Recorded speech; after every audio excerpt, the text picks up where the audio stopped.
Today we'll be working on replacing the stabilizer bar bushing and link on a 2002 Toyota Avalon. Mevotech provided us with 3 stabilizer bar links to choose from along with the stabilizer bar bushing. We have Original, Supreme, and Extreme, and today we'll be installing the Extreme. Okay, so we're going to be replacing the sway bar link, and this is an aftermarket link. So this is normally 14 millimeter. But since this is aftermarket, that's a 15 millimeter nut, and that uses a number 5 hex socket. Before you do this, it's a good idea to apply some penetrating oil on the threads overnight, and that nut should be easier to take off. So I'll use an impact tool to relieve the initial tension. I'll hold this nut in place, attach my hex socket, my impact tool, and then I'll spin this off.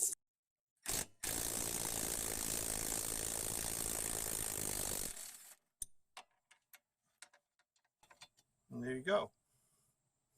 I have to turn the steering wheel a little bit to the right so I get enough room to get this stud out. There you go. See? I could turn it right back. To get this lower stud removed, I'd like to be able to raise the sway bar, but I can't because the link on the other side's attached. So you go to the other side, detach that link, and then this whole sway bar will move up and down, and then you'll have easier access to remove this nut.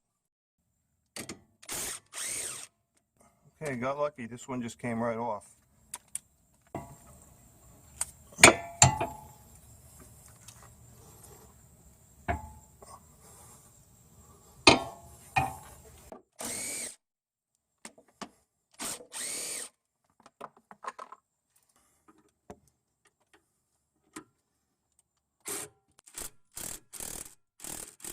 So I was putting pressure on the link to prevent the stud from moving very much while I was spinning off the nut. So I took the cover off so I could get my impact tool positioned so I could get it on square to the link nut.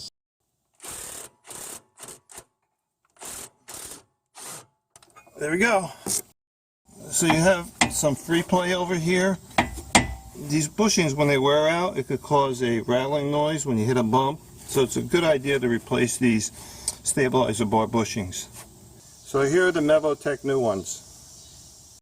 Turn the wheel to the left. That'll push this inner tie rod in more, which will give me access to that mounting bolt over there.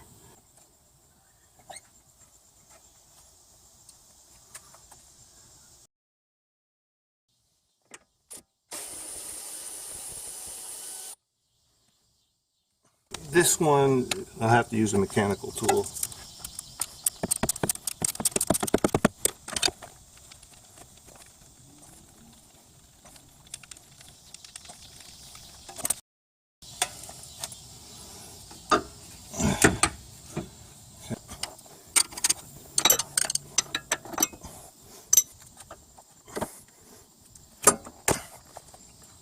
These usually have little grooves in it, but the grooves wear out.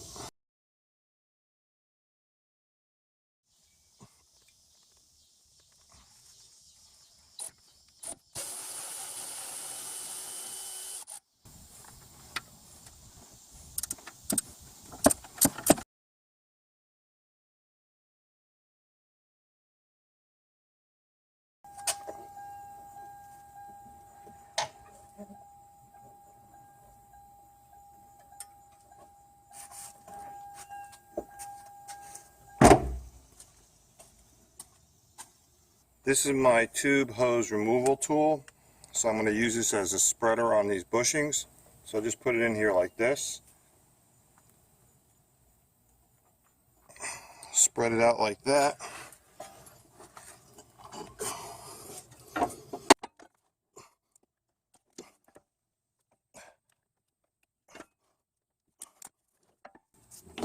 There. There it is. And this is the bracket. We'll get the first bolt started.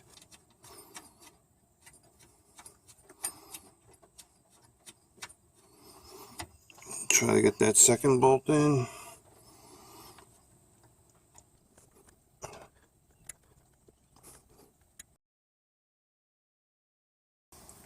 Alright, so we got that one on the right side. Let's push this in.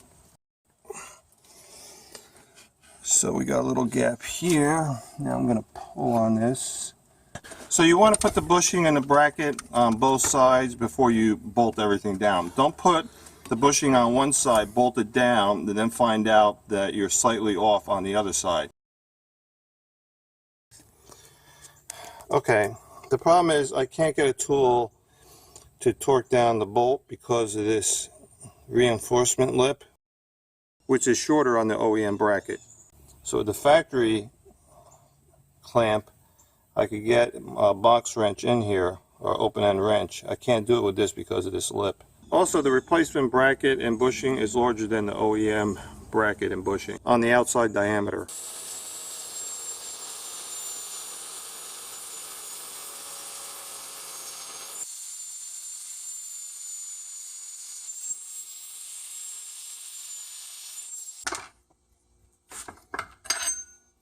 There we go. Now we should be able to get a box wrench or open end in there.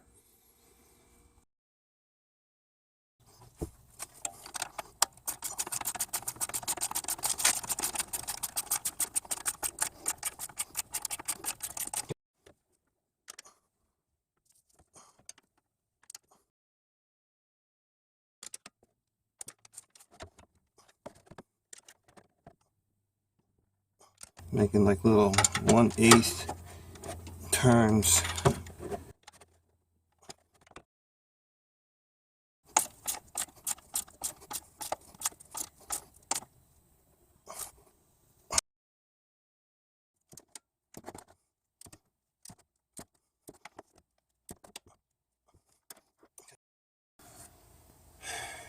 Was that a lot of fun?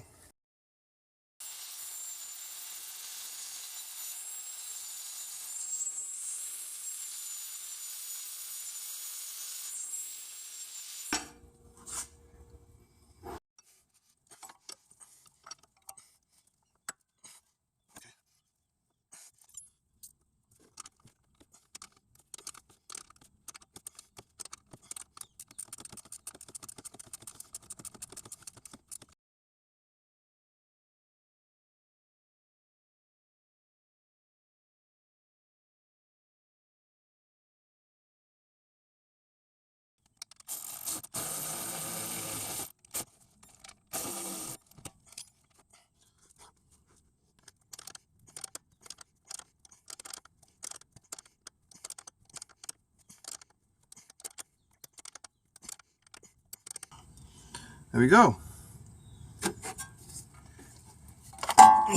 See how tight that is?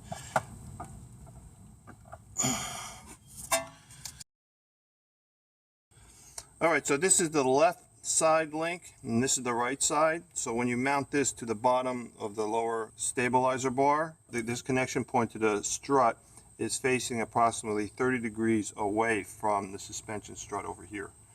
Since the link isn't connected to the bar, we can lift the bar up and then bolt it on.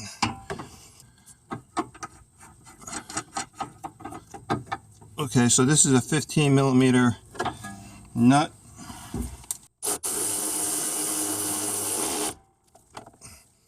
Okay, now we'll do the other side.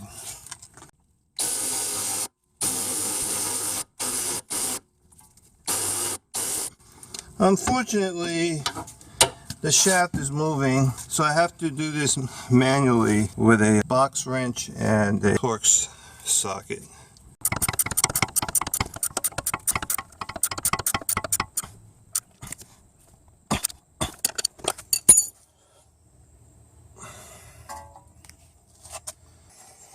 Then we'll push the stabilizer bar down.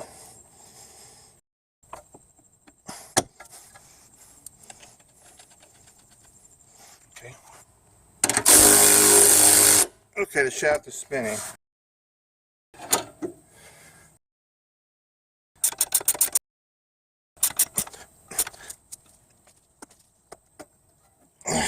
There.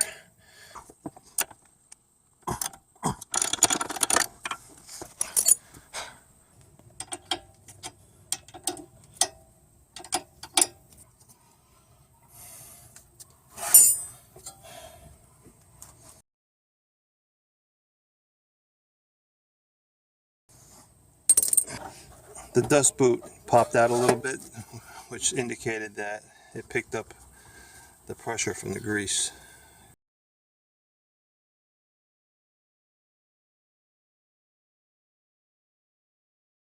And we're done.